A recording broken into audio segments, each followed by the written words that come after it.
You couldn't make this up. See that red circle? That's a new physical damp-proof course has been installed.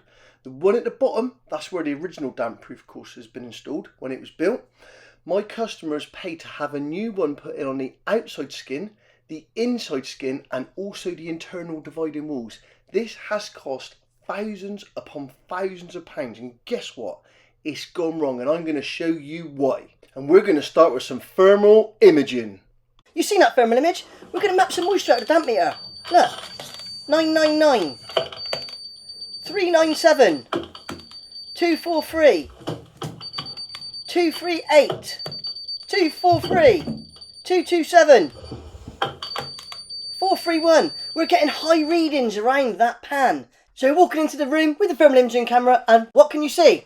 Boom! Look how dark that area is. That's instigating it's possibly cold. We've got high damp meter readings there. So it looks cold on the thermal image, high readings, probably damp. So I picked this area of the skirting board because I could see there's been a bit of decay, a wood-borne weevil there. Got a multi-tool, cut a nice line. What can we see? The physical DPC, look, it's a course higher than the ground floor level, which is solid floor. And it's been cut short. Basically, you can see some of that plaster is down beneath the floor. This is why it's really damp here. If you look really closely, guess what? It's Limelight renovating plaster. Ooh! So I removed a single sample from the plaster just to test for nitrates and chlorides to see if the plaster needs removing. Ooh, guess what we found? The drains. You know I love a drain. Into the drain and the poop.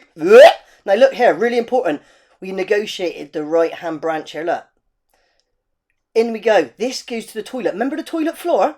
It was showing high damp meter readings down by the pan and also the dark thermal image. Look at the bottom, it's scaled. It was reported slow draining drains. Look at all this scale, it's catching all the toilet paper.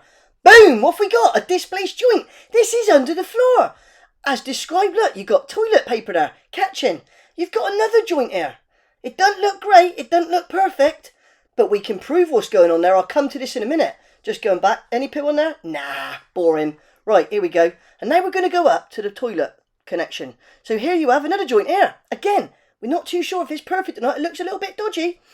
Remember, this was where the damp was. It's really, really important now to get the camera and ram it up the back of the toilet, because where you get them pan connectors, it can be an issue. It can be an issue. I've seen plenty over the years. You cannot do half a job. You have to make the effort. And what can we see? What can we see? It doesn't look perfect. It doesn't look perfect.